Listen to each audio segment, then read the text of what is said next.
Hey there everyone, and welcome back to the channel. I'm not sure if you're aware, but recently I've completed a playthrough of Spongebob Battle for Bikini Bottom Rehydrated on this channel. Links to each of the streams will be in the description of the video if you're interested in checking them out. I had fun playing this remake and particularly enjoyed the boss fights, so I decided to rank them in their own video.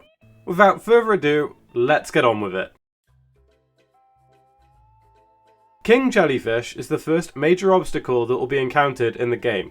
Players will progress through the jellyfish fields and meet him at the top of the mountain. The fight is very rudimentary, but I think that's to be expected. This first area of the game is very much the warm-up area, teaching players how the control scheme works, so it shouldn't be hard. And this one isn't an exception. The player just needs to whack the King Jellyfish 3 times with Spongebob's Bubble 1 to beat it. It really isn't a challenge. At worst, the jellyfish will mount the ground and try to electrify you, but that's it. I think it's a solid introductory fight with a solid tie to the source material. This is the last of the level bosses, appearing in one of the final levels of the game. This one just feels a little lackluster to me. I know it's only a level boss, so I'm not expecting something of huge magnitude, but it just felt a little too basic. Unlike the previous boss, this one requires that you use Sandy to take the cheating Dutchman down. The main gimmick to this one is lassoing the Dutchman and knocking him to the ground. It's fine for what it is, there isn't any real challenge to it.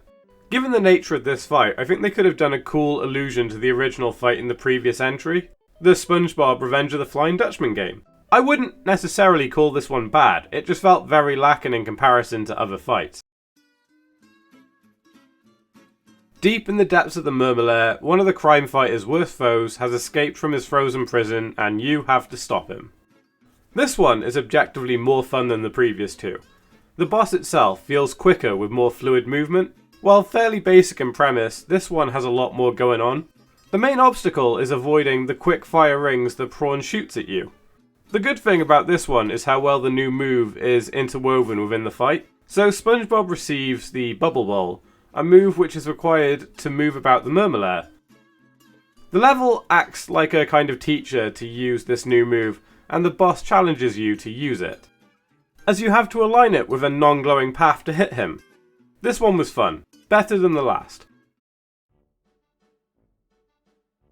Okay, I'm not sure if this one counts as a boss, but for the fun of it, I will include it and discuss it a bit. The final section of the game is a platforming level inside Robot Spongebob to permanently take it down. As you maneuver each section, Robot Plankton shoots at you and tries to stop you. If you can hit him in each section, he goes away.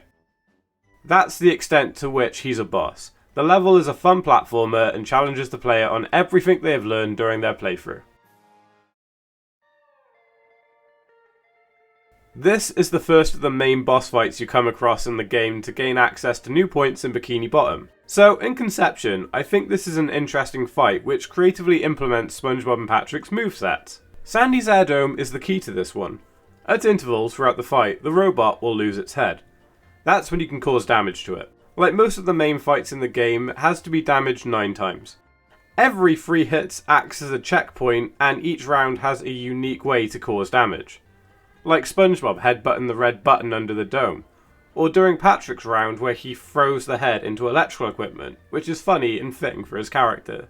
Of all the fights, I will call this the most diverse in terms of moves used, but overall I find the pace quite sluggish and aspects of it to be boring. So while fun, it is the weakest main entry in my opinion.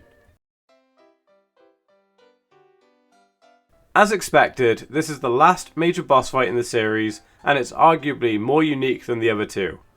First of all, Spongebob is the solo fighter on this. The rounds don't allow Patrick or Sandy. The moveset and objective is a lot more linear and to the point, which in some ways is a bit of a letdown for a final boss.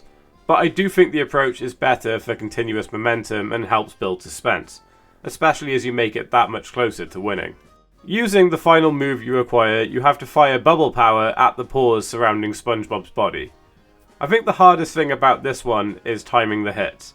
Other than that, you just need to avoid his karate chops on the platforms. It's honestly not too bad. Sure, the robot increases its hit rate with time, but it's still not the toughest of final bosses. I think it's a fun final boss to the game, but not the best overall. Here we have it, the best boss fight of the game. Okay, so I think this fight has everything you could want from a SpongeBob game in it. This is the second major obstacle of the game, so SpongeBob and Sandy need to protect Squidward from a giant robot Patrick. The boss uses its aesthetic very well. It stands in the middle of a toxic waste dump and flings toxic waste at you across the boss fight. You have to maneuver all of these projectiles and hit a giant sign taped to Patrick's back. As you progress through the rounds, the game gives you more and more organic obstacles to overcome. The arena fills with toxic waste, so Sandy has to swing and drop wooden platforms. Or SpongeBob loses the ability for a close range attack and must bowl the boss. The fight is clever, utilises Patrick perfectly with references and jokes, like the giant ice cream he uses to fight with. Honestly, it's so enjoyable, and as a kid, this was my favourite part of the whole game.